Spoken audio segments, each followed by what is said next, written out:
Still another one of my dear friends. It is a blessing that I am friends with so many people. Can you tell me who King Charles truly loves? After hearing his most recent statement at the age of 76, you will be speechless. For decades, everyone has been wondering who his true loves were. Do you remember who that was? His one true love, his lifelong companion, or another person entirely?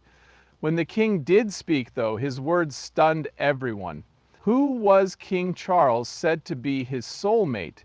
This is the truth, and it will shock you. We are about to share his sincere statement, so stay tuned.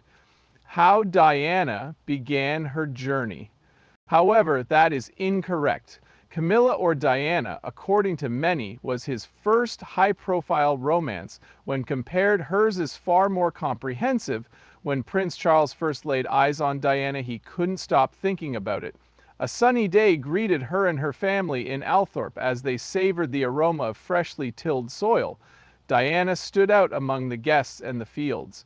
She possessed an irreplaceable combination of youth, vitality, and charm. She was just 16 years old, while Charles was 29. The spark continued despite the significant age gap. During that period, Charles was seeing Sarah Spencer, Diana's older sister. Things didn't work out when he showed up at Althorpe for the shooting party she was hosting. Despite Sarah being his date, Diana caught his attention. There was an effortless warmth about her. Because he was curious, Charles approached her and requested to view her art collection. Diana placed great importance on what seemed like a minor detail. They had no idea it was the beginning of a new chapter in their story. Their narrative, however, was not straightforward. Charles continued to see Sarah following their meeting. Images of the two of them skiing in Switzerland gave the impression that he didn't care for Diana. It appeared as though they were hopelessly unlovable. Everything changed when something unexpected happened. Sarah stated in an interview that she had no intention of marrying Charles since she had never truly liked him. Their romance ended at that point, unwittingly making way for Diana. For several years, they remained strangers to one another. Guests at his 30th birthday celebration were rather silent. Then, all of a sudden, it happened again. Philip Diaz, a mutual acquaintance, hosted a party where the two of them first crossed paths. It was that evening that Charles received the tragic news of his great-uncle Lord Louis Mountbatten's murder at the hands of the Irish Republican Army. The defeat crushed him. Because she had a tender heart, Diana wanted to console him after seeing how much he hurt. She extended a helping hand, offered encouraging words, and demonstrated comprehension. That's when Charles began to perceive her differently, not merely as an attractive girl, but as someone who genuinely cared. That night was the turning point. Something profound and genuine had begun. Diana was blind to the difficulties that would arise because she was so anxious to be by his side. Could it have been love? On this journey they were only just setting out, neither a so simple fairy tale. It was as if their romance had been a dream. Prince Charles, ever the gentleman, surprised Diana with a fishing lesson and a tour of the breathtaking Balmoral estate in Scotland to celebrate their marriage.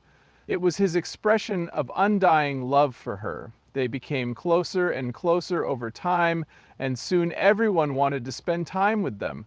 At last, the moment had arrived for which all had been waiting. On February 24, 1981, the happy couple tied the knot. They were planning to tie the knot, Prince Charles and Lady Diana Spencer. In an interview at Buckingham Palace, Diana gushed over Charles, calling him pretty amazing. With a broad grin on his face, Charles expressed his immense joy at her acceptance of his proposal. On the other hand, there appeared to be an unspoken hint in his eyes. Everything was meticulously orchestrated by Charles. In order to pop the question, he arranged for a romantic dinner for the two of them at Buckingham Palace. In order to give Diana some space to reflect, he arranged for her to go to Australia. Her statement that she didn't require time shocked him. An immediate yes came from her. No longer could she afford to remain in her comfortable Kensington flat. Up until the wedding, she would be residing at Clarence House, and she was prepared to do so. The 12-carat circular blue sapphire from Sri Lanka, set in a circle of diamonds, was the engagement ring that captivated the world, as was Diana herself, a stunning beauty with impeccable taste. Her decision was unique, though it deviated from the norm for royals. Prince Albert presented Queen Victoria with a pin in 1840, which served as the inspiration for the ring. This added a lovely touch of history to it. Nevertheless, all of that changed when something unexpected happened.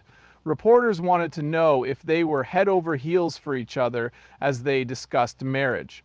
Without hesitation, Diana responded, "Certainly," while Charles hesitated before speaking. In response to her question, he uttered the words that would forever tarnish their bond: "Whatever love means." Despite her outward smile, Diana was likely experiencing something quite different internally. Had she failed to notice a crucial indication? Even though it was published in 1992, Andrew Morton's Diana, Her True Story, in her own words, revealed the truth a long time later. Diana was very hesitant about tying the knot. As the wedding day drew near, it became more difficult to disregard those concerns. A bracelet that belonged to Camilla Parker Bowles, not herself, was discovered by her a few days prior to the wedding. The fact that Diana ended up with the band that was supposed for Charles's ex-girlfriend made her very upset. She was bewildered, hurt, and furious. Her sisters would not allow her to leave and prevent the wedding, even though it was her desire. They informed her that it was too late to change her mind since the cards had been sent, the dress was ready, and all eyes were on her. Fear not, for she strode fearlessly down the aisle. But what if that wasn't the case? What if Diana had listened to her intuition and run away? Would things have turned out differently? Is there any other way she could have found genuine happiness? An enchanted tale, Princess Diana's wedding story.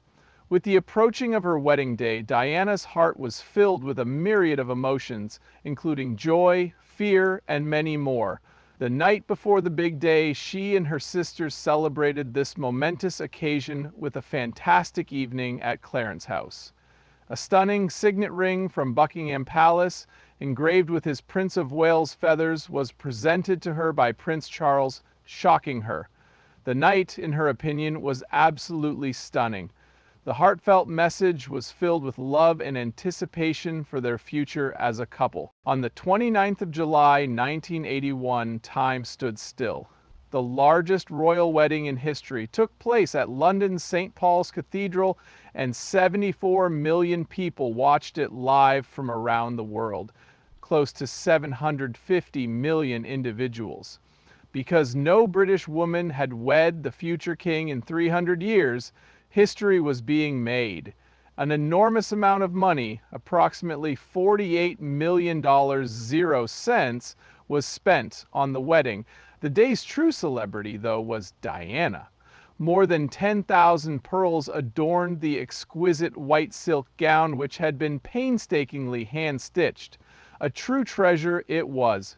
She wore the Spencer necklace, which had belonged to her sisters before her, atop her head. She appeared utterly elated as she gracefully made her way down the aisle. In the days leading up to her wedding, Diana received nearly 3,000 presents from people all over the globe. An Art Deco clock was presented to them by President and Mrs. Reagan, a crystal bowl by the Reagans, and a stunning set of jewels set with diamonds and sapphires by the Crown Prince of Saudi Arabia. Interpersonal events elevate even the most enchanting fairy tales to a whole new level. Prince Philip Charles was Diana's choice of a dress for Charles during her vows rather than Charles Philip Arthur George. Just like the others, Charles fumbled and uttered "thy goods" rather than "my worldly goods." However, Charles's failure to kiss his bride at the altar was his greatest error. The world gasped, but the 600,000 people outside were made happy by their kissing on the balcony of Buckingham Palace, so it was all worth it. Following the ceremony, the newlyweds embarked on an idyllic honeymoon. During their 12 days at sea on the royal yacht Britannia, they visited breathtaking locations like the Greek islands and Egypt. Their journey ended at Balmoral Castle in Scotland, where they retired to a rural hunting lodge for the night. Diana wrote a letter to her maid after the vacation in which she gushed about how well the trip had gone. When Diana returned to her home country, she performed an excellent job as a princess. The state opening of Parliament was among her earliest major engagements. For her, it marked the beginning of an entirely new chapter. It was like a dream come true, everyone thought. Princess Diana's reign, however, was only beginning. Princess Diana's life seemed idyllic from the outside. Apart from the confines of the courtroom, she struggled mightily to cope with the news that she was expecting her first child. Even though everyone else was celebrating, Diana was bewildered and uncertain of her abilities. She made a poor decision due to her extreme stress. Even though she was expecting a child, she threw herself down the stairs. It was a blessing that she and her baby were unharmed. On June 21, 1982, she gave birth to Prince William, the prince's son with Prince Charles. A joyous day it was. Diana gave birth at London's Lindo wing of St. Mary's Hospital. Deviating from the customary royal birthing locations, Charles's presence in the delivery room added an extra layer of strangeness. It is rare for royal dads to do that. To accommodate Charles' hectic schedule, Diana and the medical staff meticulously planned the delivery of William so that he could attend the celebration. They were experiencing marital strife, but William brought them joy nevertheless. Diana expressed her gratitude to Charles for being her companion in no uncertain terms. It appeared for an instant as though their love had a new beginning. Once again, people were ecstatic when Diana became pregnant. On the inside, though, their marriage was crumbling. Their relationship deteriorated as her pregnancy progressed. Charles was deeply disappointed to hear that they were expecting another son. He had secretly wished for a daughter who could ascend to the throne. But there was still the joyous occasion of Prince Harry's birth on September 15, 1984. It was short-lived, though. Their already fragile marriage had to be doing something wrong. Infuriating Diana and betraying her trust, Charles resumed his relationship with Camilla Parker Bowles. The day she learnt of his betrayal was the worst, she said afterwards. In 1989, she did something courageous in her determination to preserve her marriage. While celebrating Camilla's birthday, she had a one-on-one conversation with Anna. Her boldness in doing it was admirable. However, Charles remained unchanged. His feelings for Camilla only deepened. After that, news of a clandestine phone conversation between Charles and Camilla leaked out in 1992. Shock spread across the room. The scandal, which they dubbed Camelgate, leaked intimate details of their relationship and went global.